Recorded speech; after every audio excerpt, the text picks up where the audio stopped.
सारा प्रणाम। सहारा इंडिया परिवार के मेरे प्यारे कर्तव्योगी साथियों और सहारा से जुड़े हुए समस्त सम्मानित जमाकर्ताओं का एक बार फिर से हार्दिक अभिनंदन, स्वागत है। काफ़ी लंबे अंतराल के बाद आप लोगों से एक बार फिर से रूबरू होने का मौका मिला है, क्योंकि बहुत सारे लोगों के फ़ोन, बहुत सारे लोगों के मैसेज आ रहे थे कि कोई संदेश, कोई अपडेट नहीं मिल पा रहा था, क्योंकि व्यक्तिगत पारिवारिक कारणों से थोड़ा सा बिजी थे। इसकी वजह से कोई सूचना आप लोगों तक नहीं पहुंचा रहे थे।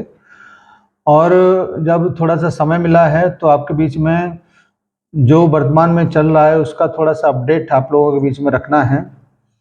कई सारे वरिष्ठों के माध्यम से वार्ता हुआ है और उन वरिष्ठों के माध्यम से जो भी सूचना हम लोगों को उपलब्ध है वो आपके बीच में प्रेषित करना चाहते हैं, क्योंकि आज सबसे बड़ा मुद्दा यही है कि सुप्रीम कोर्ट के माध्यम से कोई भी अपडेट, कोई भी हलचल दिखाई नहीं पड़ रहा है, न सुप्रीम कोर्ट की साइट पर, न सुप्रीम कोर्ट के माध्यम से, और न ही संस्थागत कोई सूचना आप लोगों के बीच में आ रहा होगा।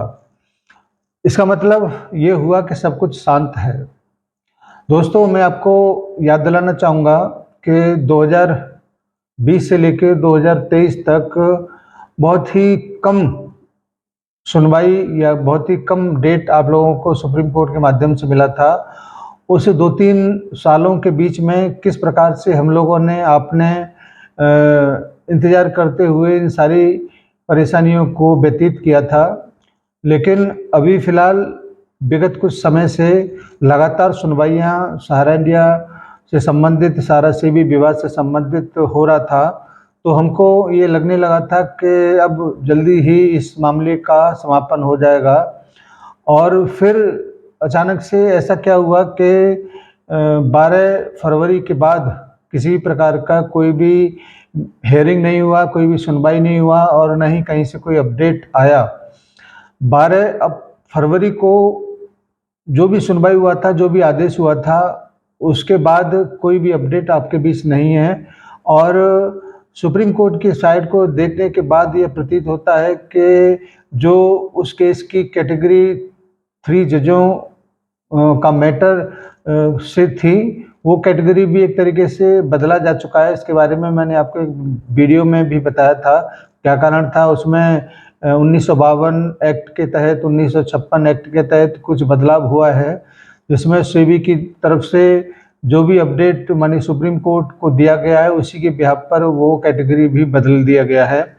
अब इस संबंध में हमने कुछ वरिष्ठों से बात किया था, तो उन्होंने इस संबंध में कोई बात बताने से तो इनकार किया ही है, लेकिन उनका एक बात मुझे बहुत अच्छा लगा है, इसको मैं आपके बीच में ज़रूर रखना चाहूँगा। उन्होंने कहा कि सहारा इंडिया से संबंधित जितने भी प्रकार के भुगतान हैं 1000% होंगे ज़रूर, और इंतज़ार केवल और केवल माननीय सुप्रीम कोर्ट के उस सुनवाई का है जिसमें इन सारे मामलों से संबंधित वो आदेश देंगे, तभी इस दिशा में हम सब लोग अग्रसर होंगे।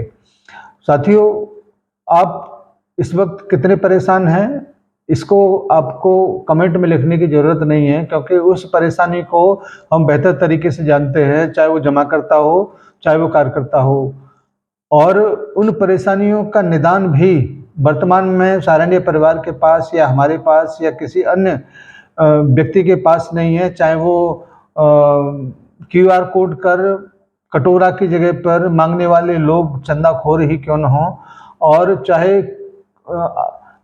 IA के नाम पर जो लोग चंदा वसूली करके आपको बेवकूफ़ बनाने का काम कर रहे हैं, उन लोगों का भी इस वक्त कोई ठौर ठिकाना नहीं है कि वो आपकी कोई मदद कर पाएंगे, क्योंकि आपकी मदद केवल और केवल सुप्रीम कोर्ट के माध्यम से ही होगी। इस बात को हम विगत कई वर्षों से कहते चले आ रहे हैं कि भुगतान कराने के नाम पर किसी को भी एक पैसा देने की आवश्यकता नहीं है।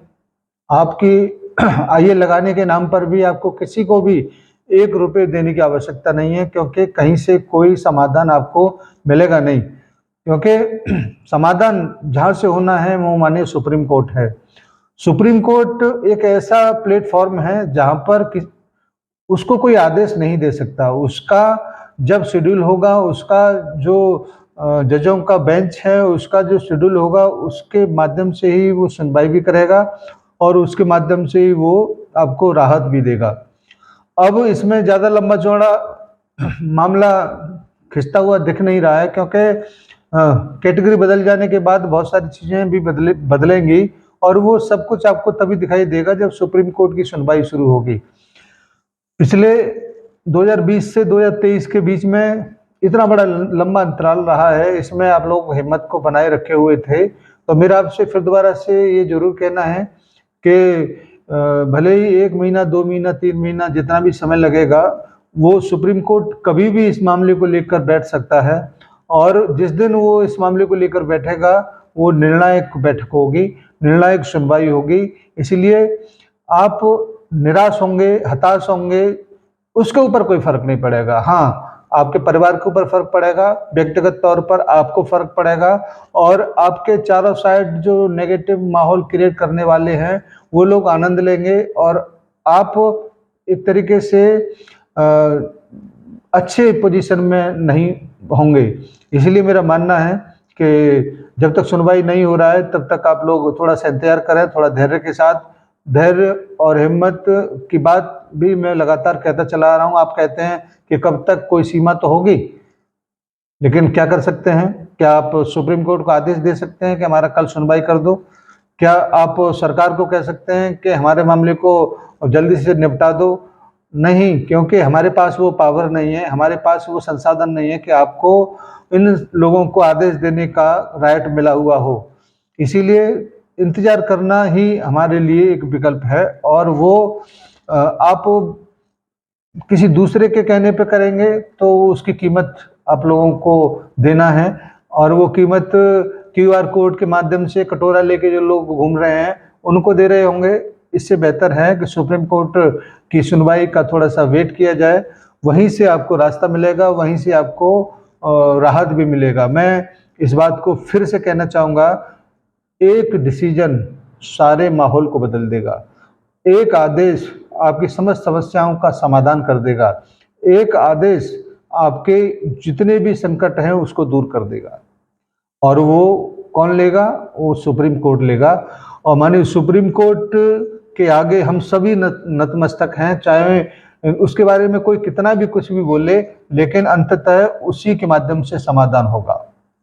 मूर्खतापूर्ण बातें करके हम दूसरों को थोड़ा-सा गुस्सा दिला सकते हैं, उसको थोड़ा-सा जो भी प्रॉब्लम है उसको हम बताकर हम अपने आप को थोड़ा-सा संतुष्ट कर सकते हैं, लेकिन इसका कोई मायने होगा नहीं। मायने तभी होगा जब सुप्रीम कोर्ट के माध्यम से आपको राहत मिलेगा। जैसा कि कमांड स्तर से जितने भी लोग हैं उसके माध्यम से जो सूचनाएँ हम लोगों को मिला है कि 1001% भुगतान ज़रूर होगा, मगर इंतज़ार केवल और केवल सुप्रीम कोर्ट के उस हियरिंग का है, उस सुनवाई का है जिसमें ये सारे डिसीजन होने हैं। आपसे फिर से मेरा आग्रह है, किसी भी प्रकार से इधर-उधर भटकने की ज़रूरत नहीं है। कोई भी आंदोलनकारी, कोई भी चंदाखोर आपकी समस्याओं के समाधान को नहीं कर सकता और ये सब कुछ सुप्रीम कोर्ट के ऊपर डिपेंड करता है। आइए हम लोग उस तारीख का भी इंतज़ार करते हैं, हम लोग उस सुनवाई का भी इंतज़ार करते हैं जो हम लोगों के लिए जीवन देने वाली होगी। कठोर समय है, कोई डिनाई नहीं कर रहा है। हम भी इस वक्त बहुत बड़ी मुसीबत में हैं।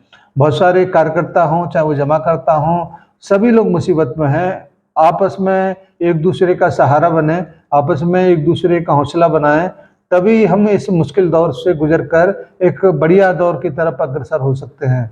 अगर हम आपस में तू-तू मैं करते रहेंगे तो हो सकता है कि हमारा फ्रस्ट्रेशन निकल जाए, लेकिन समाधान नहीं मिलेगा। समाधान तो केवल सुप्रीम कोर्ट के माध्यम से मिलेगा।